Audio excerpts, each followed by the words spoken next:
மஞ்சத்தூள், மிளகாய்த்தூள், அப்படியே 2 தக்காளியும் புழிஞ்சு விட்டுக்கணும்.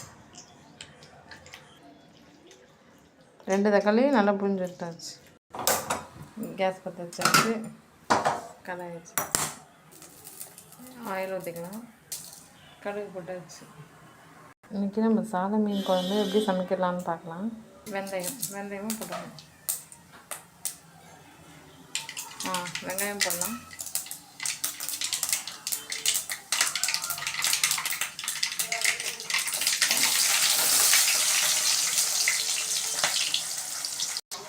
இப்போ வந்து பார்த்திங்கன்னா வெங்காயம் நல்லா வதங்கிடுச்சு. அடுத்தது நம்ம ஆல்ரெடி கூட்டி வச்சுருந்தோம்ல அந்த குழம்பு வந்து அதில் ஊற்றிக்கலாம். இதில் ஆல்ரெடி வந்து பார்த்திங்கன்னா புளி தண்ணியில் கல் உப்பு, மஞ்சள், மிளகாய்த்தூள், 2 தக்காளி எல்லாத்தையும் போட்டு கரைச்சி வச்சுருந்தோம்ல அந்த கலவையை ஃபுல்லாத்தையும் போட்டாச்சு. லாஸ்ட்டாக கருவேப்பிலை கொத்தமல்லியும் நல்லா தூவி விட்டுக்கலாம். இது நல்லா கொதிக்கணும். ஒரு 5 நிமிஷம் ஆகும். நல்லா கொதிச்சதுக்கப்புறம் தான் நம்ம இங்கே ஆல்ரெடி ஆஞ்சி வச்ச சாலை மீனை சேர்க்குவோம். இப்போ குழம்பு கொதிச்சு நம்ம மீன் போடுறோம். பாருங்கள், மீன் எல்லாம் போட்டாச்சு.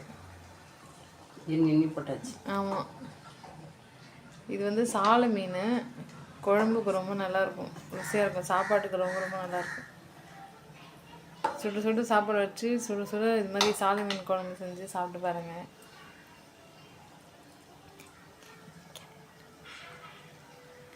இங்கே பாருங்கள்,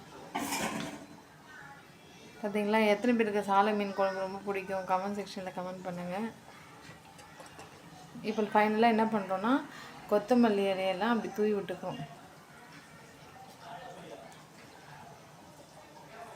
இது நல்லா ஒரு கொதி வந்த உடனே நம்ம ஆஃப் பண்ணிடலாம்.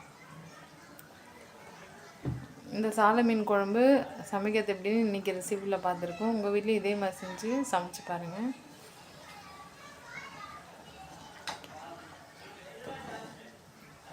இது ரொம்ப கிளறக்கூடாதான், ஏன்னா வந்து கிளறுனா மீன் எல்லாம் புட்டுக்குமா, அப்புறம் எலும்பு மட்டும்தான் இருக்கும், அந்த முள் மட்டும்தான் இருக்கும்.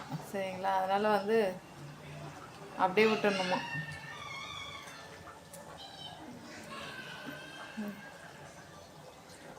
அப்படியே ஒரு 10 நிமிஷம் விட்டிங்கன்னா குழம்பு சுண்டுனதுக்கப்புறம் ஆஃப் பண்ணிடலாம்.